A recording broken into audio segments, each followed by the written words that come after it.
Welcome back, Blade fans, once again.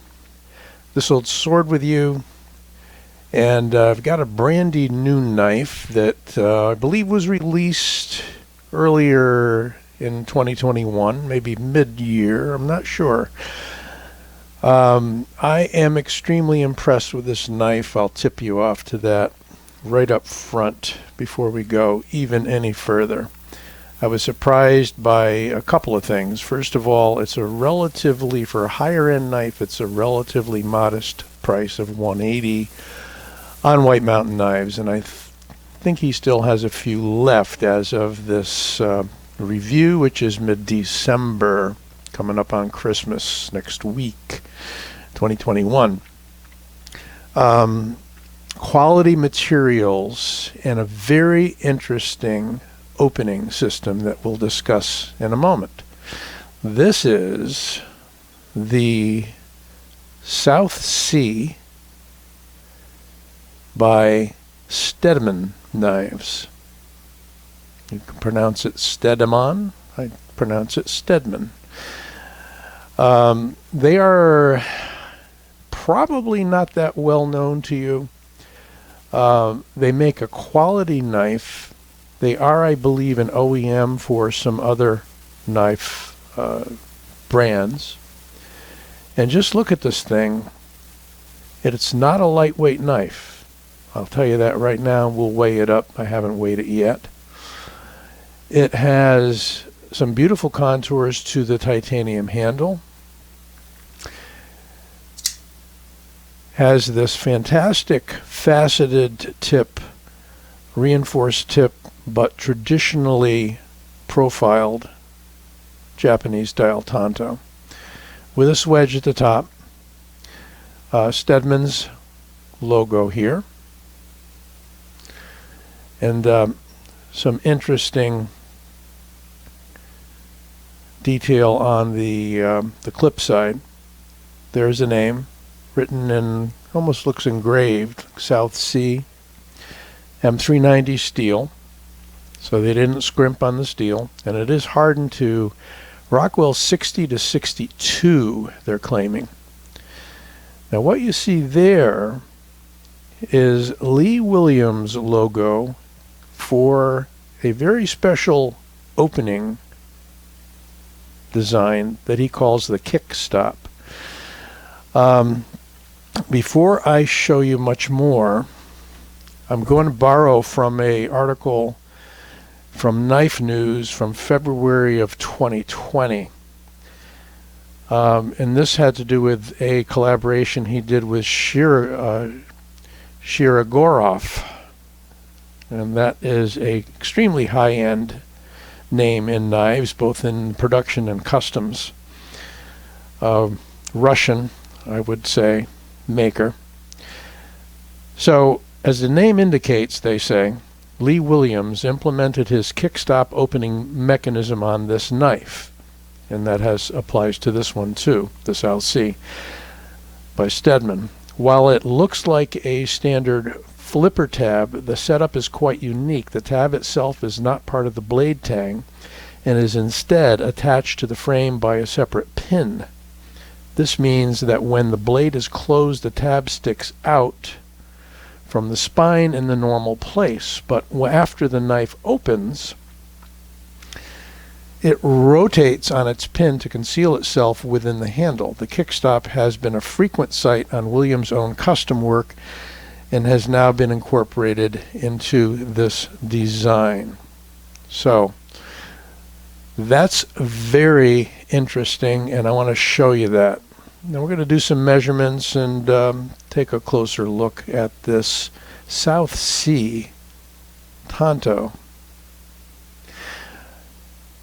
So if you look right here, and I'm going to close it very slowly, you're going to see there is the flipper tab, and it's kind of pivoting loose on its own. As the blade closes, it pushes it up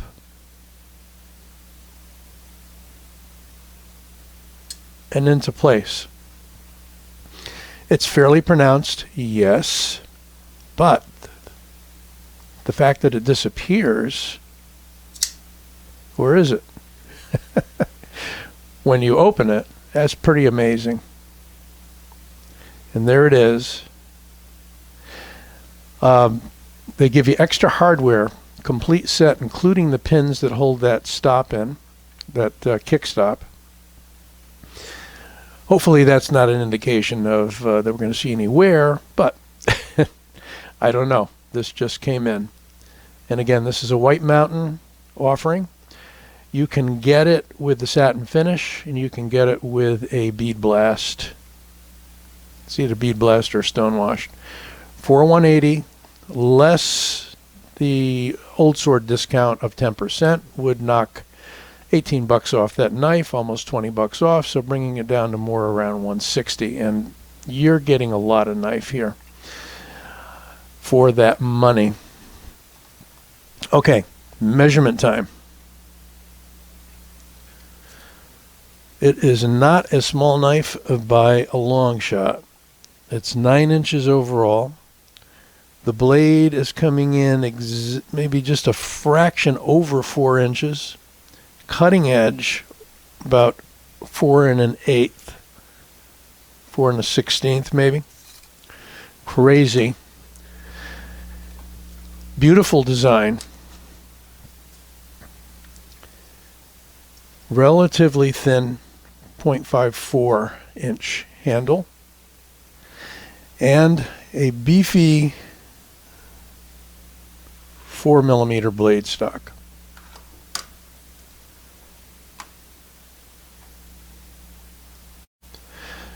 Let's get a weight on this guy. By the way, very smooth and drop shut. Things getting out of control over there. I'm going to warn you, doesn't feel light, so I don't think we're going to have a lightweight knife here.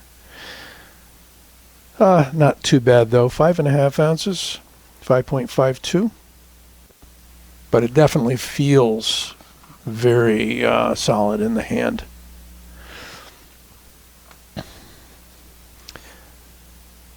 So let me show you, almost forgot.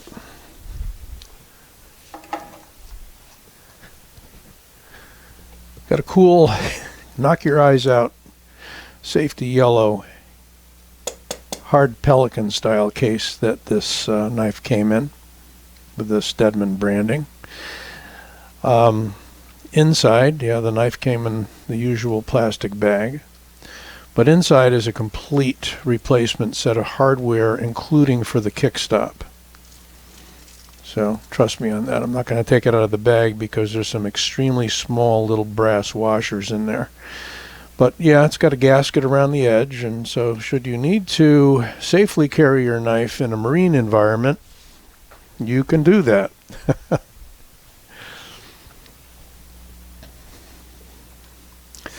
take another cruise around. Definitely have some very nice contoured scales. Titanium back spacer. Really more in line with kind of a pommel spacer. One thing I notice that's a bit of a negative is that we have a contoured surface to the handle, but that screw stands up proud there. Doesn't go deep enough. Maybe, it's placement, because it's placed on that contour. So you may or may not like that. Is it a hot spot? No, not really. So we'll skip past that as a minor drawback. They do a really nice milling in here for the lock bar, very similar to what you see on a lot of Wii knives. A very plain, modern titanium clip that gives you pretty close to a deep carry. And look at the blade to handle ratio. Look how far out that blade comes. Perfectly centered, by the way. that you get. And I checked, and if you push real hard your finger in there, you're going to encounter the tip of the blade, but not as bad as I've seen on some knives, including a few Tucson's. Love the look of the blade. Let's take a look at the action closing. Smooth on bearings. It's got a pretty good detent. I tried failing it, and I barely could. See? It does swing out. The blade is pretty heavy, and it's got momentum. But there's a fair amount of resistance here on this Kickstop flipper. The Kickstop flipper itself has an interesting design there with a hole in it. I'm not sure they're all the same. I haven't looked into any Shiragurovs recently. Not little out of the budgetary range, but yeah, if I traded in a few things, I could probably pick one up. Who knows? Maybe some year. But nicely done satin finish on that M390 blade. Look at that grind. Really nice. You know, it's really a continuous, a little bit of a tanto point there, but not a chisel ground Americanized style tanto. More in the traditional Japanese style tanto. Kind of like you see on a lot of sword tips, actually. A lot of the katanas. Jimping, fairly effective, not real grabby, but you know, it works. Feels great in the hand, ergos. Look at all the handle left over. You can hold this guy a number of ways. You can hold it here.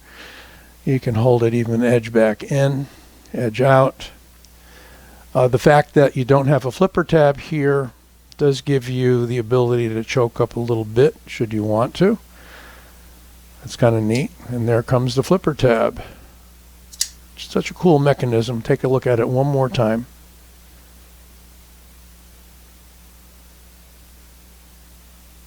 There it goes. Very neat.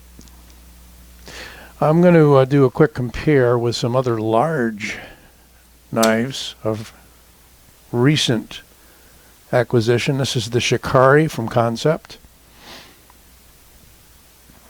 And wow, the Shikari is actually a little bit longer overall. Shikari is a big knife, no doubt about it. Blades are the same. They're both coming in around 4 inches, but we got a bigger handle on the Shikari. And what's the blade to handle ratio? A little less, see? So on the Shikari, we've got probably 3/4 of an inch more handle. Fires like a gun, though, and drop shut. And then we got this neat front flipper from Concept, and this is the Bulldozer that I did a review on recently. This is lighter by comparison and a little bit smaller.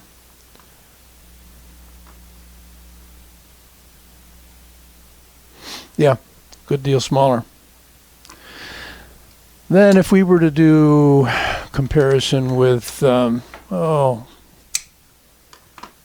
about Rat 1, of course. Always got to compare things with the Rat 1. It's such a standard. So it's definitely a bigger knife than the Rat 1, overall and in the blade.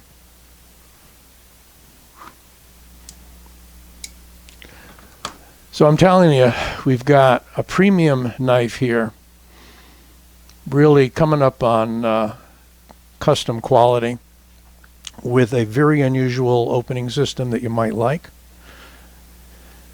So this is the Stedemon South Sea. And I believe you can still pick them up at White Mountain, maybe some other places. The only other place I've seen this is AliExpress, I believe.